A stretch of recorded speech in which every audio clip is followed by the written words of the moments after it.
You can order the vacuum hub actuator used in the video on the CarParts.com website via the link in the description. Turn your engine off and set the parking brake. Loosen the stud bolts on the front wheels. Lift the front of your vehicle. Place the vehicle on the axle stands. We strongly suggest watching our video on how to jack your Ford F-150 safely before carrying out this step. In order to change the vacuum hub actuator on your vehicle, you will need to take off the wheels to have full access. Don't forget to put the wheels under the vehicle. Using a flathead screwdriver, remove the nut cover from the hub. Then, locking the hub rotation with a crowbar, unscrew the hub nut using a ratchet and a 15mm socket.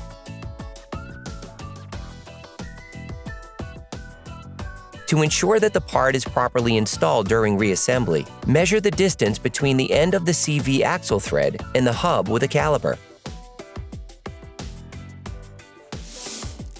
Using a fork, disconnect the ABS sensor cable from the body. Then, disconnect it from the brake hose. Finally, using a ratchet and a 10mm socket, unscrew the fixing screw from the brake hose.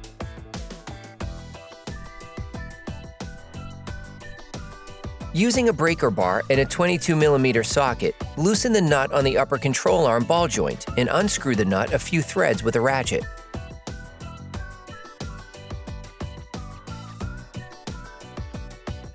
Turn the disc outwards. This will facilitate the following steps.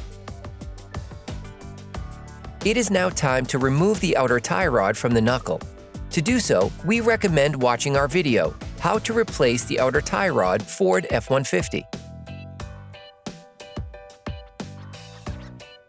Hey, it's Alex from CarParts.com. If you enjoyed this video and want to support us, like, comment, and subscribe. Okay, back to work. Knock on the knuckle to separate the rod from the upper control arm.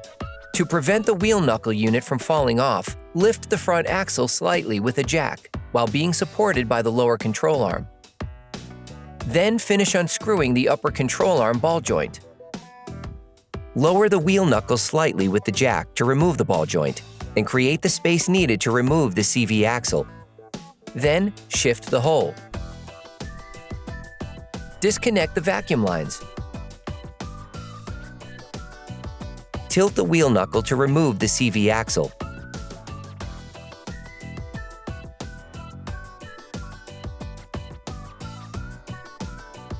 You can now see the vacuum hub actuator. Using a ratchet and an 8mm socket, unscrew the 3 screws maintaining the vacuum hub actuator. If you want to know which tools and parts we use in this video, just check the description and you'll find everything you need.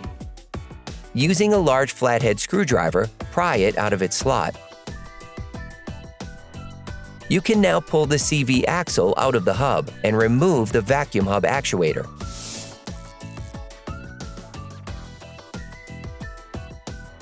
Protect the CV axle insertion slot near the contact portion between the hub and the vacuum hub actuator. Then, clean the impurities with a screwdriver. Apply grease to the wheel hub. You can order the vacuum hub actuator used in the video on the CarParts.com website via the link in the description. Take the new hub actuator. In these images, you can see how the vacuum hub actuator operates. When your vehicle is in rear-wheel drive mode, the vehicle's vacuum pump operates, and the vacuum hub actuator gear is drawn in, effectively disengaging the hub-bearing transmission.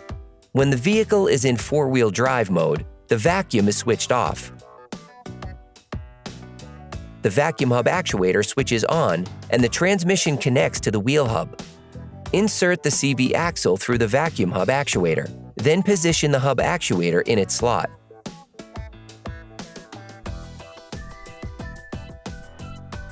Then, screw back the 3 hub actuator retaining screws. You can purchase the parts we used here by visiting our website at CarParts.com. Finish tightening using a torque wrench.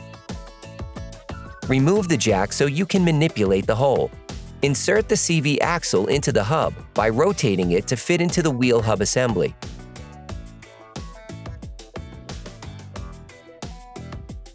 Reinsert the hub control arm ball joint into the wheel knuckle. Loosely screw the nut back on to hold it together.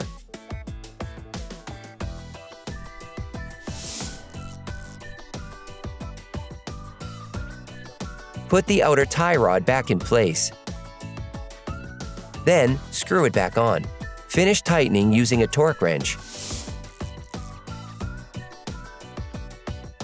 Complete the tightening of the upper control arm ball joint with a torque wrench.